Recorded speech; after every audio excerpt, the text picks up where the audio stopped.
Hello everyone, welcome back to one of my little crafty how-tos. I am so excited to show you this card today. This card is for my cousin who turned 7. The card that I had put up last week with the mermaids, that was also for her, but I couldn't say because it was just before her birthday that I showed that one.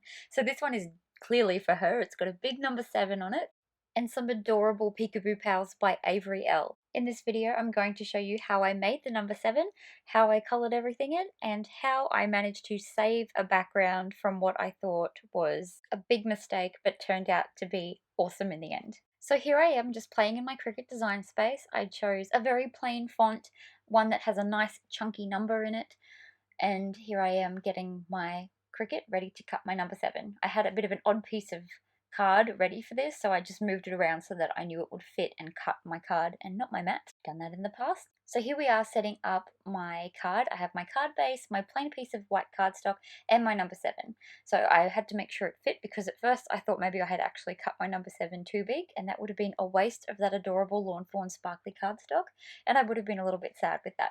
So for this background, I had an idea that was in my head and I really wanted to get it out onto the paper, and at first it did not work. So this is the background that I did not go with. I started using some Distress Oxide inks and watering them down and tried to use them a bit like a watercolor, and it just was not working for me. So there it is in the end, and I just thought, no, the colors were wrong. I didn't like the big lines in it. It just wasn't working for me, so I scrapped that and tried something different. I have actually done this on another card with Avery Elle stamps and it worked out really well, so I thought I could try that again with this one. I watered down my inks and I started dabbing my piece of cardstock in it, just letting it run all over the place so that it would get a bit of a marbled effect. As you can see here, it was working, but the background was still a bit too light for my liking. I didn't scrap that one. I decided to keep it and just add to it a little bit more. So I got a darker pink and watered that down and did the same thing, and then I loved the background. It was looking much better.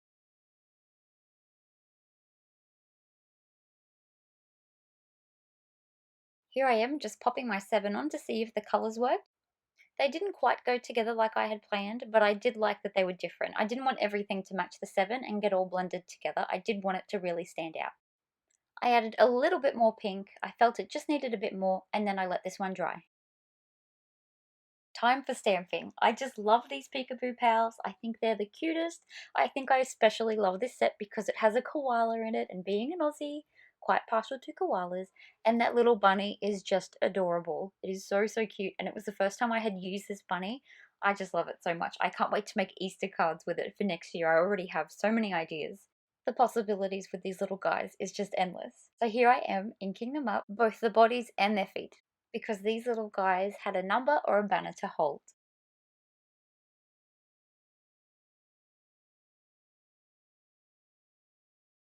It was then time to colour in. This was the other card that I had made for my cousin, so I wanted them to kind of have similar colours to them, but not be exactly the same. I used limited Copics in these ones. That's what I've been challenging myself to do lately. And as you can see, I have a red in there. I now own a total of 15 Copics. I got the red to match the pink from my skin tone set, and now I feel like I'm pretty well set for the moment. As well as colouring in, I'll also be adding some little white details with my Jelly Roll ink. I love doing that. I feel like it just brings a little bit more brightness to these characters, a little bit more detail. I get to highlight the eyes and highlight the cheeks. I feel like it brings them to life a little bit more. I'm using a very, very basic method for colouring these in. I am simply colouring with my lighter colour all over the area, wetting down my paper a little bit or my cardstock, and then I'm going over the shadow areas with a shade that's usually only maybe one shade darker. I then come back in with my lighter pen to blend out those dark lines. It really gives it a very seamless shadow, which I feel like it makes the characters look a little bit more realistic, or as realistic as purple hippos and pink bunnies can be. As I've mentioned a few times on this channel, I am a budget crafter. I really do not have a lot of money to spend on things, and I am a sucker for adorable stamp sets, so that's where most of my crafting budget goes. I do have a lot of plain alcohol markers, and they really do the trick. They're fantastic, but I do have an entire rainbow of them, and I find that I go a little bit overboard. So having such a small amount of Copics and having pretty much a pastel rainbow with a few skin tones, it really limits me to how many colors I can use, and I can't really go over the top with that. I'm just going to spend a little bit more time colouring these in. I finish up at 6 minutes 35.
So here I am stamping out the banner. This banner was from a different Avery Elle set. It was from the Jungle Pals. And I used the sentiment Wild Birthday Wishes. It suited my theme perfectly.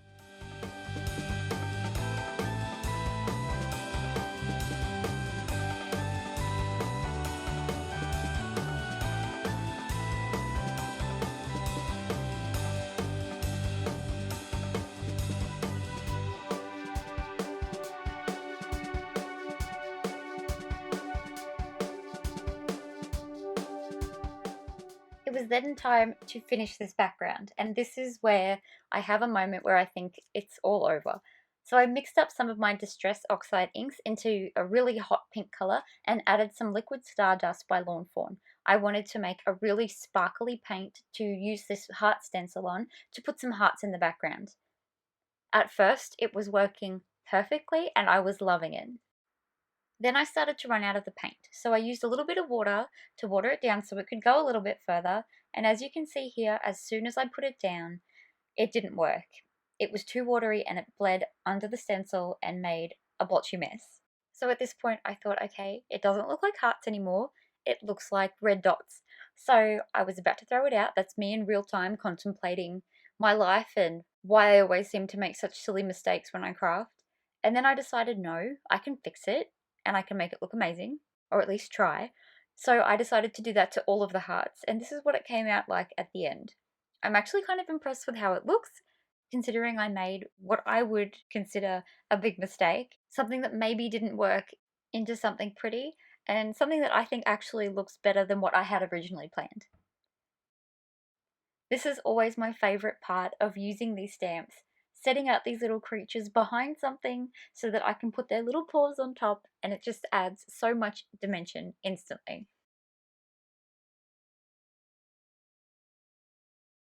I used some foam tape behind the banner because my 7 was already mounted on foam tape to give it some dimension and to slip those little animals behind. I then lined up the little animals that would be holding the banner. I love that you can position these little hands anywhere. I like to have some of them holding it from underneath and some holding it from on top. I just think it's really cute and makes their poses look a little bit more natural.